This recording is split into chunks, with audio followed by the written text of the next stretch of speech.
Hello అండి, welcome to Jyothish world. ఈరోజైతే ఒక మంచి వీడియోతోటైతే మీ ముందుకు వచ్చానండి. అదేంటంటే మనకి ఇప్పుడు రాబోయేది వినాయక చతుర్థి కదా. మరి వినాయక చవితికి మనం అన్ని రకాల పువ్వులు ఆకులతోటి మనకు తెలియకుండానే పూజిస్తూ ఉంటాము. అందులో కొన్ని ముఖ్యమైనవి అయితే ఉంటాయండి. అవే 21 పత్రాలు.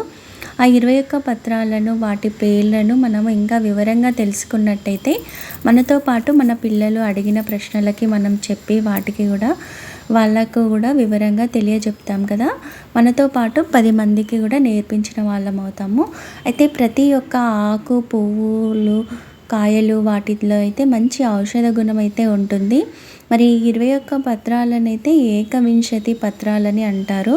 ఈ ఏకవింశతి పత్రాలతో మనం వినాయకునికి పూజ చేసినట్టయితే మంచి ఫలితాలు అయితే ఉంటాయి. ఈ ఏకవింశతి పత్రాలను మనము వినాయకుడిని 21 నామాలతో కొలుస్తాం కాబట్టి వినాయకుడు మంచిగా సంతృప్తి చెంది మనకైతే మంచి ఆయుర ఆరోగ్య ఐశ్వర్యాలను ప్రసాదిస్తాడు. మనతో పాటు మన పిల్లలకి మంచి విద్యాబుద్ధులు లభించాలని కోరుకుంటూ, నాతో పాటు మీ అందరికీ కూడా మంచి జరగాలని కోరుకుంటూ ఇంకా వీడియోలోకి అయితే వెళ్ళినట్టయితే మన చుట్టుపక్కల ఉండే మొక్కల్లో మనకు చాలా మటుకు ఒక 15 రకాల వరకు అయితే లభిస్తాయి. ప్రతి ఒక్కరము గార్డెనింగ్ స్టార్ట్ చేస్తున్నాం కదా.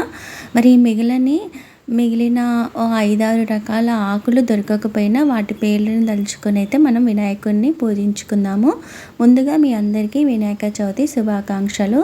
ఇలా ఒక్కొక్క ఆకుని తలుచుకుంటూ మనము వినాయకునికి పిల్లలతో పూజ చేయిస్తే వాళ్ళకి ఆ ఆకుల పేర్లతో పాటు సంస్కృత పదాలు కూడా అలవాటు అవుతాయి. ఇవన్నీ మన చుట్టుపక్కల ఉండే మొక్కలే అండి. కాకపోతే వాటిని సంస్కృత పదాలు, తెలుగు పదాలను మీకు వివరంగా ఒక్కొక్క ఆకును చూపిస్తూ అయితే ఇప్పుడు నేను చెప్తూ ఉంటాను. ఇవన్నీ కూడా మనము ప్రతి సంవత్సరం చేస్తూనే ఉంటాము మనకు తెలియకుండా. కానీ వాటి పేర్లు ఇవి ఇలా పెట్టాలి అని మాత్రం కరెక్ట్గా తెలియదు. మనకు తోచిన విధంగా అయితే పూజ చేస్తూ ఉంటాము. వీటన్నింటితో పాటు తమలపాకులు, చెరుకులు, మళ్ళీ సీతాఫలాలు ఇవన్నీ కూడా మరవం, దవ్వనం ఇవన్నీ మనం కొన్ని తెలియకుండానే పెడుతూ ఉంటాము. ఇవన్నీ కూడా మంచి ఫలితాలే ఉంటాయి. ప్రతి ఒక్కరూ మంచిగా పూజ చేసుకోండి. ఇప్పుడు మీకు లభిస్తే మాత్రం ఈ 21 పత్రాలను తప్పకుండా తెచ్చుకొని పూజించండి. మంచిగా వినాయకుని యొక్క కృపకైతే మనం నోచుకుందాము. ఇప్పుడైతే 21 పత్రాలు వాటి పేర్లు అయితే చెప్తాను. ముందుగా మాచి పత్రం అండి. మాచి పత్రం సమర్పయామి. వాకుడాకు బృహతి పత్రం సమర్పయామి. మారేడాకు బిల్వపత్రం సమర్పయామి. గరిక దుర్వాయుగ్మం సమర్పయామి.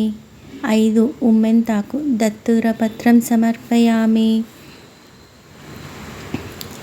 6 రేగాకు బదరీపత్రం సమర్పయామి.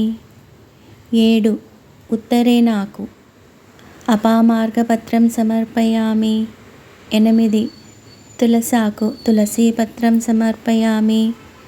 9 మామిడాకు చూతపత్రం సమర్పయామి. 10 గన్నేరాకు కరవీరపత్రం సమర్పయామి. ఇందులో 3 రకాలు ఉంటాయి: తెలుపు, పసుపు, గులాబీ రంగు. ఈ మూడింటిలో మీకు ఏ ఒక్కటి దొరికినా పూజించుకోండి. 11 విష్ణుకాంతపు ఆకు విష్ణుకాంత పత్రం సమర్పయామి. 12 దానిమ్మాకు దాడమీ పత్రం సమర్పయామి. 13 దేవదారు పత్రం సమర్పయామి. 14 మరువమాకు మరువక పత్రం సమర్పయామి. 15 వావిలాకు సింధూరవార పత్రం సమర్పయామి. ఆయిలాకు అని కూడా అంటారండి. జాజి పువ్వు జాజి పత్రం సమర్పయామి. దేవకాంచనం గండకీ పత్రం సమర్పయామి. జమ్మి ఆకు శమీపత్రం సమర్పయామి. రావాకు అశ్వథపత్రం సమర్పయామి. మద్యాకు అర్జునపత్రం సమర్పయామి.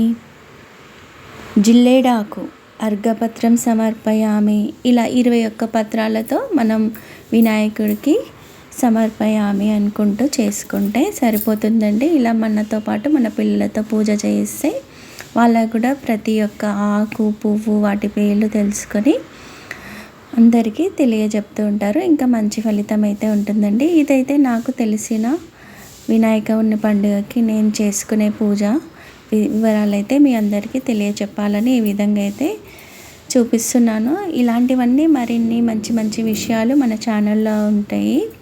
ఫస్ట్ టైం చూస్తున్న వాళ్ళైతే సబ్స్క్రైబ్ చేసుకొని వీడియోని లైక్ చేసి 10 మందికి షేర్ చేయండి. Happy gardening. లోకా సమస్త సుఖినో భవ.